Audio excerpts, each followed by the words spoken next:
Hi everyone, সবাই কেমন আছো? আশা করছি সবাই খুব ভালো আছে। তো আমিও খুব ভালো আছি। তো একটা নতুন ব্লগ নিয়ে তোমাদের সঙ্গে চলে এসেছি। তো আমি একটা অন্নপ্রাশন বাড়ি থেকেই আমি ব্লগটা স্টার্ট করছি। তো এখানে রান্না বান্না চলছিল, আমি পায়েসটা করছিলাম।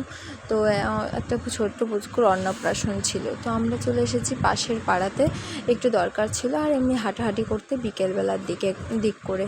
তো তোমরা দেখতেই পাচ্ছ যে মানে একটা জঙ্গল টাইপের। তো আমাদের পাশের পাড়া এটা, আমি কোনো দিনই আসিনি, ফার্স্ট টাইম আসছি। আর একটা বিচ্ছু দেখো কি সুন্দর শাড়ি পরে ফুল তুলছে, তো দেখতে সুন্দর লাগছিল। আর এই দিকটা পুরোটাই জঙ্গল, মানে আসিনি আমি আগে কখনোই।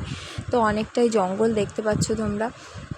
তো সোনুকে নিয়েও এসেছি, আর একটা দিদি এসছে। তো এইটা হলো তার পরের দিনের ব্লগ। তো সোনুর জন্য একটু রুটি করছিলাম আর সবার জন্য একটু চা করে নিয়েছিলাম। তো সকাল সকাল বৃষ্টিও আরম্ভ হয়ে গেছিলো।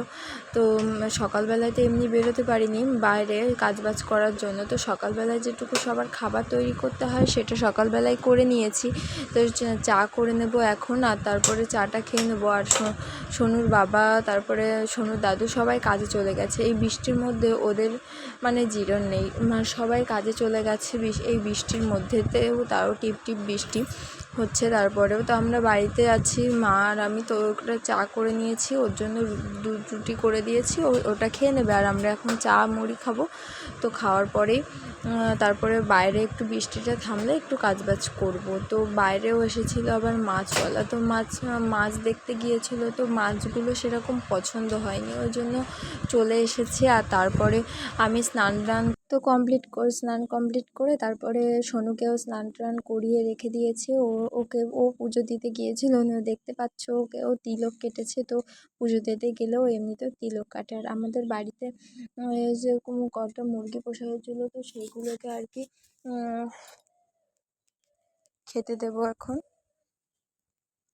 তো আর বাইরে হলো এত বৃষ্টি ভেজা যে মানে স্লিপ করবে এরকম, মানে ওপরটা তো সানার নিচেরটা দেখতে পাচ্ছ যে কাদায় একদম ভরে গেছে নিচটা একদম, মানে নিচে মানে পা দিলে ডেবে যাচ্ছে। আর আগলা মাটি তো ওই জন্যই বেশি করে ডেবে যায়। আর তারপরে ওদেরকে একটু জলও দিয়ে দিলাম বাড়িতে। আর তারপরে আমি মানে স্নান করার আগে ঘর বাড়ি সব ধুয়ে কমপ্লিট করে রেখেছি। আর বৃষ্টি হলে দেখতে একদমই ভালো লাগে না, ওই জন্য পরিষ্কার পরিচ্ছন্ন করে না রাখলে এমনিতেও মনটাও ভালো লাগে না, আর মানে কেমন লাগে একটা। ওই জন্য সব পরিষ্কার পরিচ্ছন্ন করার পরে তারপরে একটু আমি খিচুড়ি করব। তো ওই জন্য রান্নাঘরে এসেছি মশলা নিতে। আর আমাদের দুধ দোয়ানো হয়ে গেছে সকাল সকাল। তারপরে এই খিচুড়িটা একটু হলো ফোড়ন দেব আমি, লঙ্কা ফোড়ন। অবশ্য আমি খাই না, সোনু খায় আর মা খাবে, ওই জন্য বিশেষ করে লঙ্কাটা ফোড়ন দেওয়া হচ্ছে। সোনু তো লঙ্কা দিলে খেতে পারে না, ওই জন্য এমনি বেশ ভালোই হয়। তো সেটা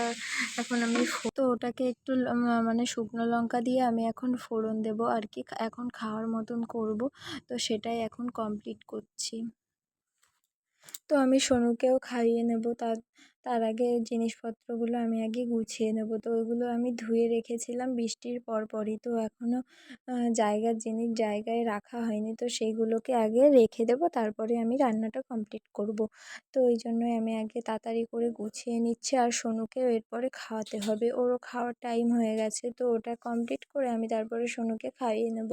তোমরা দেখতেই পাচ্ছ বাড়িতে একটু মানে কাজবাজ আর কি এরকমই থাকে। আর তারপরে বাড়িতে কেউ না থাকলে রান্নাবান্নাটা আর কি একটু একটু করে হয় আর কি, নাহলে সকালবেলায় সব কমপ্লিট হয়ে যায়।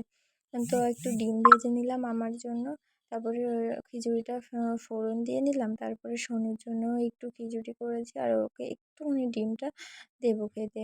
ও ছোট মানুষ, ও মানে অল্প খেতে দেবো। তারপরে একটু দইও পাতা হয়েছিল, একটু খাওয়ার পরে দইও ওকে দেওয়া হবে। তো দইটা পাতা হয়েছিল ছোট্ট ছোট্ট চীনামাটির গ্লাসে, তো খুব সুন্দর হয়েছিল। আর বাড়িতে পাতলেই এখন মানে যেভাবে পাতা হচ্ছে খুব সুন্দরভাবে হচ্ছে। তো দেখতেই পাচ্ছ যে এত সুন্দর হয়েছে, মানে খুব সুন্দর হয়েছে বলতে গেলে। আর আমি একটু নিয়ে নিলাম, এখন খাবো দইটা। খাওয়া দাওয়ার পরে দইটা খেলে একটু মানে হজমটা ভালো হয়, আর খুব মানে খেতেও ভালো লাগে। খাওয়া দাওয়ার পরে তো এমনিতেও দইটা খেতে হয়, তো সেটাকে আমি আগে খেয়ে নেব। তারপরে সোনুকেও একটু দিয়েছিলাম। আর তারপরে বাড়িতে যে ওরা খেলাধুলা করছে এসে, আর তারপরে আমাদের বাড়িতে একটা কাঁঠাল কিনে নিয়ে এসেছিলো, তো সেটা ভেঙে সবাই খাওয়াচ্ছে। টাটা, সবাই ভালো থাকো।